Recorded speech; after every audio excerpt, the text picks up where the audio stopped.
Pasta બનાવવા માટે મેં 500 ગ્રામ પાસ્તા ફૂલ ક્વોન્ટિટીમાં લઈ લીધા છે. પાણી બોઇલ થાય એટલે એની અંદર આ રીતે એડ કરીને આપણે પાસ્તાને બાફી લેવાના છે. અંદર થોડું મીઠું એડ કરી દેવાનું અને 1 પરી જેવું તેલ એડ કરી દેવાનું છે. આ રીતે તેલ એડ કરવાથી આપણા પાસ્તા ચીપકી ના જાય, ખુલ્લા બને એટલા માટે થોડું તેલ એડ કરી દેવાનું છે. અને બોઇલ કરતી વખતે પાસ્તામાં તે બોઇલ થાય પછી આપણે કાણાવાળા ટોપામાં લઈને પાસ્તા ઉપર થોડું ઠંડુ પાણી એડ કરી દઈએ તો પાસ્તા એકદમ સરસ છૂટા થઈ જાય. પછી આપણે એને વઘારવાના છે. માટે 2 પરી તેલ લીધું છે. ઇન્ગ્રેડિયન્ટ્સમાં આદુ લસણની પેસ્ટ, લીલા મરચાં, ટામેટો, ડુંગળી અને કેપ્સિકમ લીધેલું છે. તમે ઈચ્છો તો અલગ કેપ્સિકમ, યલો કેપ્સિકમ, ગાજર લઈ શકો છો. મેં આટલી વસ્તુ લીધેલી છે. હિંગ એડ કરી છે 1 નાની ચમચી. આદુ લસણની પેસ્ટ એડ કરી દીધી ગરમ તેલમાં.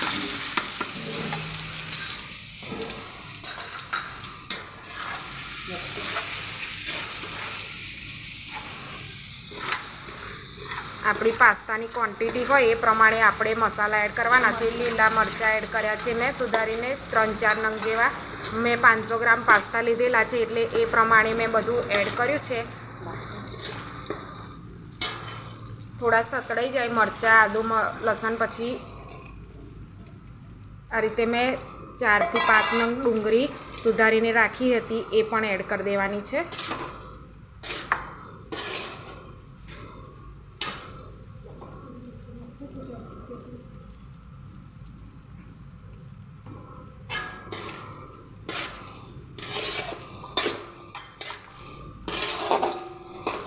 ડુંગળીને સારી રીતે સાંતળી લેવાની છે, ગોલ્ડન બ્રાઉન કલર આવે ત્યાં સુધી તે હલાવતા રહેવાનું છે. થોડી ક્રિસ્પી કરી લેવાની છે ડુંગળીને. કેપ્સિકમ એડ કરી દીધું છે. હવે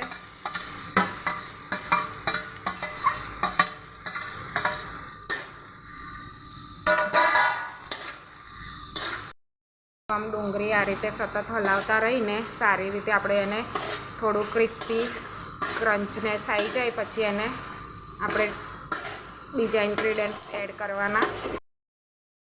જો અમારા નણંદ છે એ છે ને આ પાસ્તા બનાવવામાં મને હેલ્પ કરે છે. મેં એમને પકડાવી દીધું છે હલાવવાનું કામ. એવાય હલાવે છે અને હું વિડીયો ઉતારું છું ઊભી. જો આજે ફૂલ વસ્તી છે મારા ઘરમાં. જો આ મોટા નણંદ, આ નાના નણંદ બંનેઓને કામે લગાડી દીધા છે પાસ્તા બનાવવા. હવે જો ટામેટો એડ કરી દીધા છે અને અમારો આ ભાણિયો છે એને અમારા પાસ્તાની આજે ડિમાન્ડ હતી એટલે પાસ્તા બને છે.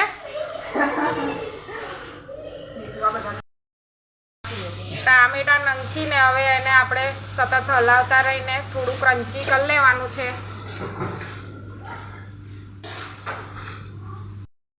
આપણું બધું શેકાઈ જવા આવ્યું છે, સરસ ક્રન્ચી થઈ ગયું છે. હવે આપણે અંદર પાસ્તા એડ કરી દઈશું.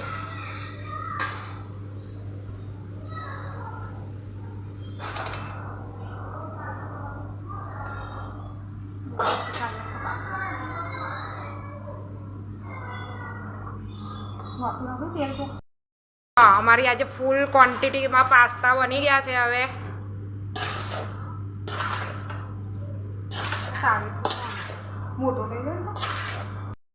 પાસ્તા મસાલો આપણે એડ કરવાનો છે.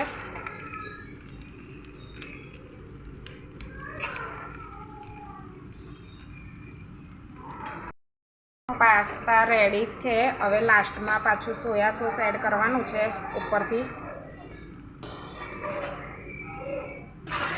પછી મિક્સ કરી લેવાનું છે સરસ. પાસ્તામાં સોયા સોસ એડ કર્યો, થોડો ટોમેટો સોસ એડ કર્યો છે. બધું મિક્સ કરીને આપણે હવે પાસ્તા આપણા બનીને રેડી થઈ ગયા છે. આજના પાસ્તાની રેસીપી કેવી લાગી એ કમેન્ટ કરીને જણાવજો ચોક્કસથી. સિયારામ બધાને.